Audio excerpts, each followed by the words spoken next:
Senator Mutinda.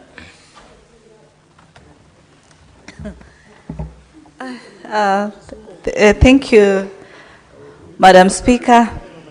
Let me start by really appreciating my Senator of Nairobi, Senator Sifuna, for this great bill. Madam Speaker, I would request that you ask Senator Boni to Order. Please listen to Senator Mutinda. She listened to you as you presented. Thank you so much, Madam Speaker. Let me really repeat and say we really are proud of this bill because, Madam Speaker, this bill goes a long way.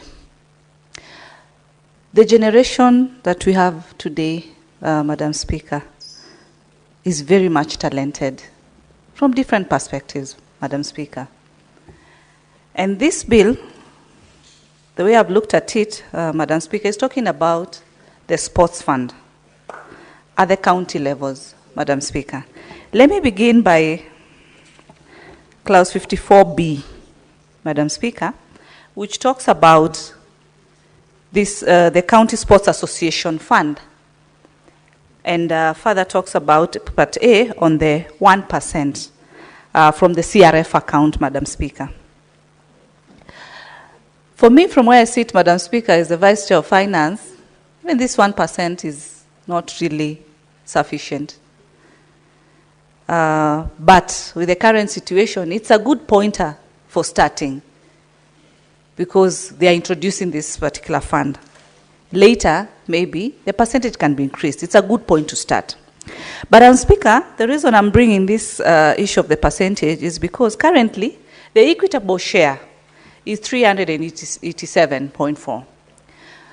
A percentage of that, Madam Speaker, is about 38 billion for all the 47 counties, Madam Speaker. And this is what how I would want, 3.8, Madam Speaker. And this is how I would want to look at it, Madam Speaker. From the conversations we've had at the committee level, at the Senate level, in regards to equitable share amounting to 465 billion. That is what we've currently proposed in BPS as a committee, Madam Speaker. You saw National Assembly did propose 405. Let me really thank the Prime Minister, none other than Honorable Raila Amolo, for his champion when it comes to the funds at the county levels. He has championed, he has come out to broadly and strongly state that counties should be allocated their fair share, Madam Speaker. And I don't know why it has to be a fight between the lower house and the upper house. Simply when it comes to the issue of the equitable share or any other fund that the Senate proposes for the counties. A few weeks ago, Madam Speaker, we came back in this house for a special sitting to pass the county additional allocations, which were amounting to over 50 billion, so that our counties are not stuck. We've seen the challenges when it comes to timely disbursement of the equitable share also to the counties. And, Madam Speaker, as we speak, as early as yesterday, the members of Parliament walked out when the chair introduced the bill, the county additional allocation, on this condition, Madam Speaker, which is very sad. On the condition... Senator Mutinda, would you like to be informed? Yeah, with my former chair, I would not mind. You may. Madam Speaker, indeed, it was a sad day for Kenya when members of the National Assembly walked out when the chair of budget. Senator, what is your point of information? What is your information? I'm now coming to my point of information, yes. Madam Speaker. Madam Speaker, I want to say that it is sad that what the senator is saying today is what happened, and even now, I have just been there, and the members have again walked out when the mover was moving the bill. Mr. Speaker, this is the highest level of parliamentary dictatorship in this country. That's what I wanted to inform her. That so we the are information is that they have parliamentary. Don't use the opportunity to speak. Senator Mutinda, proceed. Thank you, Senator Ososi. And Madam Speaker, that is what transpired yesterday. Thanks for information, Senator Ososi, because you've informed me that is still what is currently transpiring. And I understand where Senator Ososi is coming from, Madam Chair. I remember boldly, I might not have been there, but I'm informed that boldly Senator Ososi stood up and raised the same question, the same concern at the relevant forum. And I know where he's coming from. And I really appreciate him when it comes to championing, of course, funds to the county government. You know he's going to be a future governor. So, but all in all, he championed just not only for Vihiga County, but for all the 47 counties. That is leadership, Madam Speaker. Madam Speaker, my point is in relation now to the funds. We saw after the finance bill was not assented to, we had to again lower the allocation. As we speak, the allocation stands at 387 billion, Madam Speaker. You can hear what is happening as far as the county additional is concerned. I've said they have proposed 405 for equitable share. What will happen? The National Treasury had the same proposal, but what will happen? We're not even sure. Because it's like National Assembly is now just trying to put down counties, which is not, of course, the best way to go. I want to really urge the leadership of the National Assembly to sit with the leadership of the Senate and to have amicable solution as far as funds to the counties are concerned. I don't want to go to the other issues that we've seen, bills coming from National Assembly, bills are coming from Senate. As far as these funds are concerned, Madam Speaker, what we should know is that at the end of the day, they are serving our people at the ward level, at the village lowest level. All these funds are supposed to serve our people. Now, back to the issue of this bill, Madam Speaker. Sports cuts across different sports. I've seen, the Senator Sifuna has talked about financing the development of sports facilities, including stadia, gymnasiums, building and tracks. That is good because these buildings also need to be maintained, need to be in the standards that is needed. The sports can be broadened. We don't need to narrow just to the football alone. There are other, we are in 2025, there are other mode of sports that are also coming up, which should also be factored so that these talents are nurtured from a lower level. I agree that sports is in schools, and also it is at the mashinani level where our young people mostly are. And so the bill talks about funding to be given to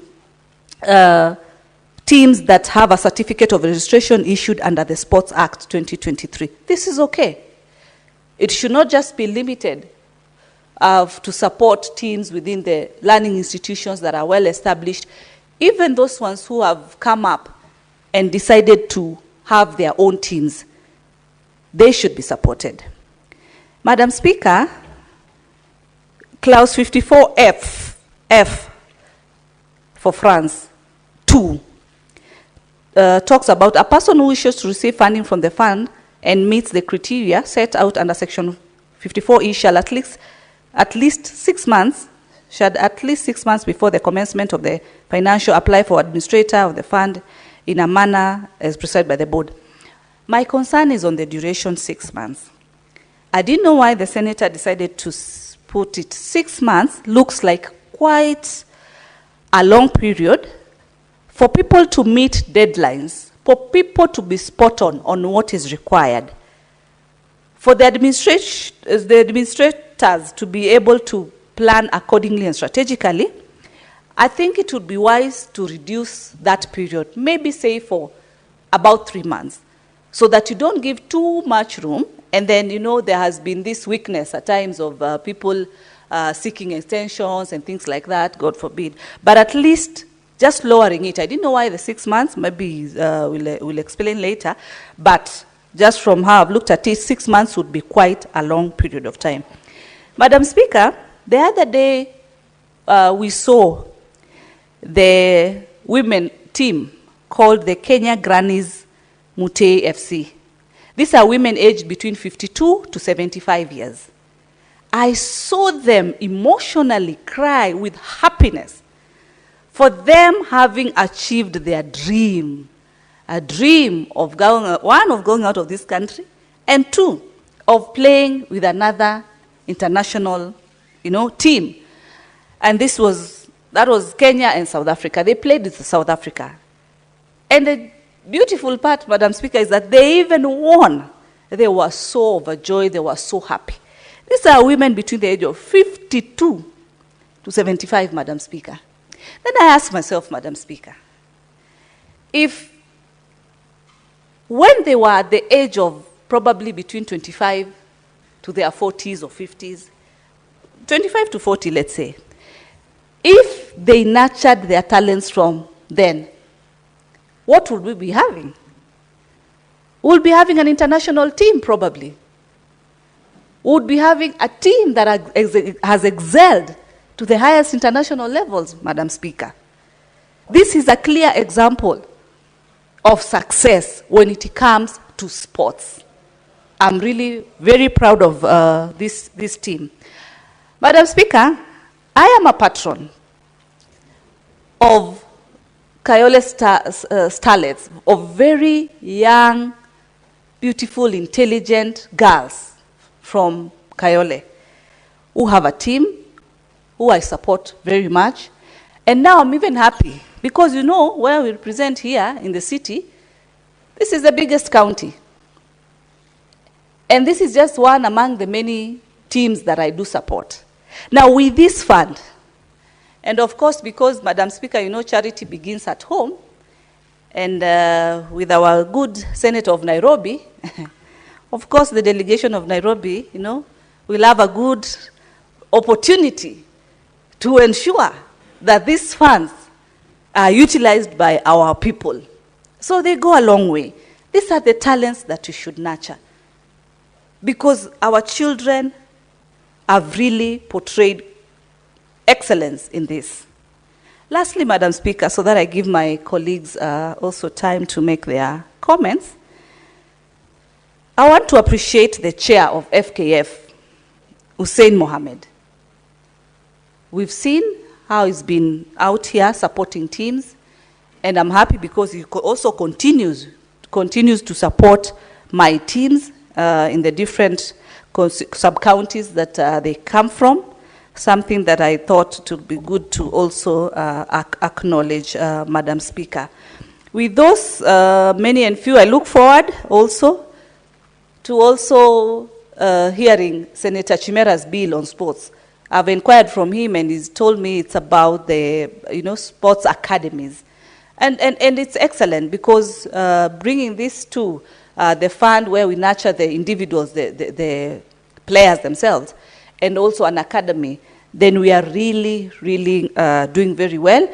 When we travel normally out there, when you say you're from Kenya, apart from tea and coffee that we are very much associated with proudly, but also sports is something that internationally people really reference us as Kenyans with. So with those and few, I do really support and appreciate Senator Sifuna. Thank you, Madam Speaker. Senator Mungatana. I thank you, Madam Speaker, for giving